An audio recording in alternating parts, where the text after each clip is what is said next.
Hi, this is Nora De Silva. We will be talking today about myopia.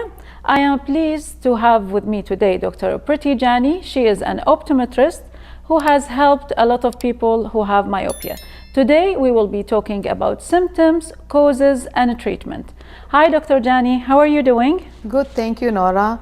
How are you doing today? I'm doing pretty well. Thanks for checking. Thank you so much for coming to my show and telling people about the information about myopia. It is always a pleasure to be with you, Nora. Thank you so much. So what is myopia?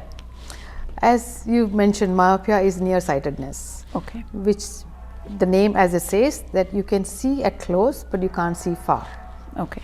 And it is very common among the children because when they go to school, they try to squint to see the board, and that's when parents come to know. Okay. So myopia is a condition where patients can't see far away, they can only see at close. And it mainly happens because the length of the eye increases, or it can be steepening of the cornea. But majority of the time, it is the length of the eye that increases, causing myopia, and kids not.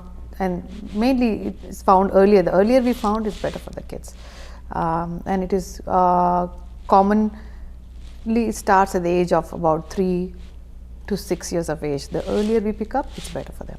Okay. How to diagnose myopia?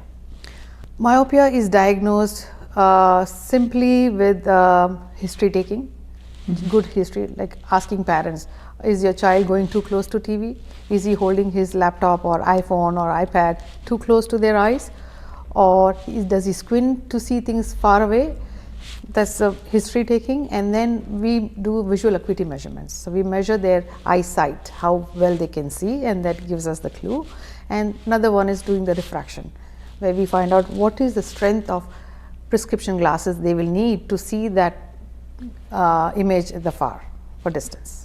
Can myopia be prevented or slowed down? Of course, yes. The earlier we pick it up and we follow all these protocols to manage myopia, we can halt it, we can control it, and that process is called myopia management. To control myopia is the myopia management, and you need to specialize identifying, because the management process for each patient is different. So knowing what is the patient's background, their age and their affordability, then we advise them what treatment plan that suggested for that particular patient. What are the potential complications or risks accompanying to having myopia? When myopia increases to a strength of -5 diopters, patients are most likely to develop when they are in 40s, glaucoma, cataract, myopic macular degeneration, retinal detachment, lattice degeneration. Now, if you want to avoid this, we want to keep our children's prescription less than -5. So, if I find out that a 4-year-old kid came to me and he's minus half a diopter, 0.50 diopter, I would like to start myopia management on that kid that time at the age of 4. So, by the age of 18, they will not go over -2 if we take proper measurements controlling myopia. What treatment options are available for myopia? Nowadays we are lucky to have, in Canada we are very lucky to have special spectacle lenses called MyoSmart lenses, stellate lenses. These are not available even in USA today. So Wow. Canadians are very lucky to have these advanced technology, specialized glasses lens, spectacle lenses to control myopia. Secondly, it will be day contact lenses. We are called MySight contact lenses. They are, if a parent is okay with their child wearing day contact lenses to go to school with them, it definitely controls myopia. There is something called night contact lenses, because parents sometimes are not happy their children wearing contact lenses, 6-year-old kid going to school with contact lenses, right? Sure. So we have night contact lenses, which is called orthokeratology. So they wear only during the sleep the contact lenses, at home in the supervision of their parents. So they wear it just before they go to sleep, and they take it out in the morning, and they can see without glasses or contact lenses the whole day, and that helps controlling the myopia. Now these are all the 3 ways primarily to control myopia. The secondary options, in case I find the patient is both the parents of the patient are high myopic, then we would start with the combination therapy with atropine drops.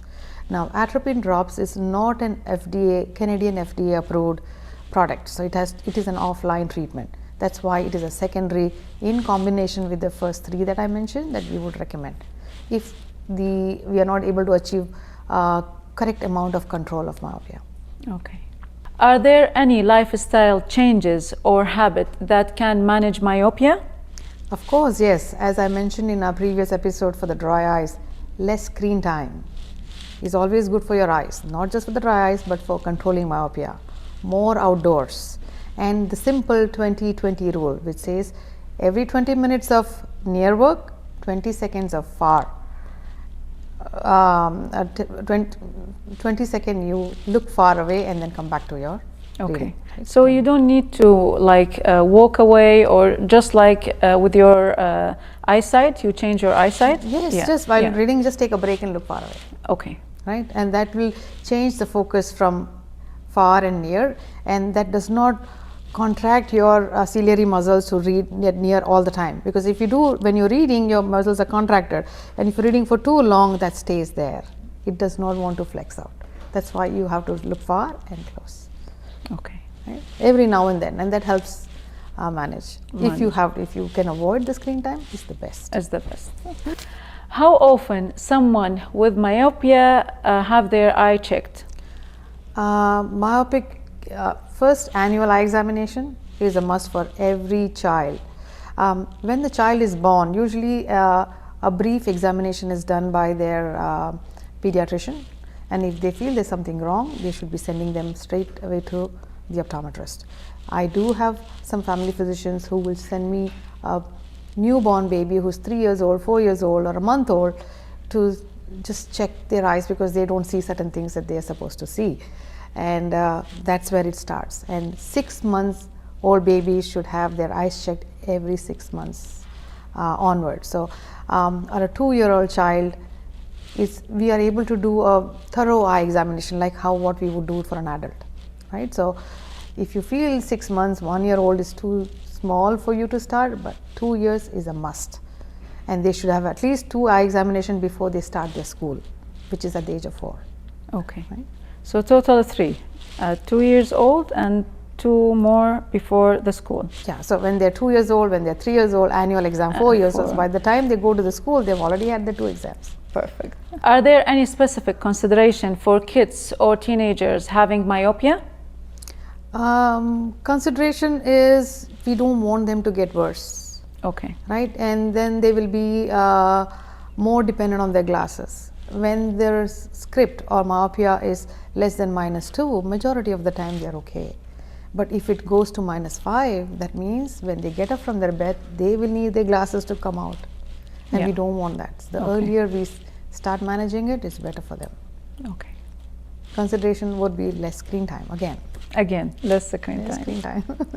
That's the key. That's the key. Yes, and make them more sportive, dancing, music, arts. Exactly. There's so much. There are lots of things to do. Yes, other than playing on the video and Xbox. Yeah, it is like you want your kids as well to be knowledgeable about what's going on like computer things, but at the same time moderation and is the best way. True, very true. Yeah. How does myopia impact other aspects of eyes health? As I said, myopia can cause glaucoma when you get older.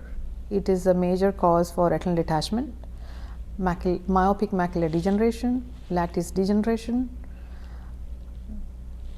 Those are the major things that we should be worried about when I see a patient who is -5 and more myopic. Okay. How prevalent is myopia? Evidence is mounting that myopia is growing around the world. The recent study says about 30% of the current populations are myopic, and by 2050 it will be 50% of the world's population will be myopic, which is almost 5 billion people with myopic eyes. Okay. That's how common it is, yeah. And it's going to get worse. Oh, okay. And what are the signs of symptoms of myopia? Symptoms of myopia: blurry distance vision, eye strain, headaches. They tend to squeeze their eye to see things far away. Lack of interest in sports and other activities that needs distance vision. Okay. Thank you so much for coming into my channel today again and sharing the information with us, Dr. Jani. Thank you, Nora, for having me, and it is always a pleasure to be with you. Thank you. Thank you so much, guys and girls. I hope you have enjoyed the episode and made use of all the information. Stay tuned for the next episode. That was Nora De Silva.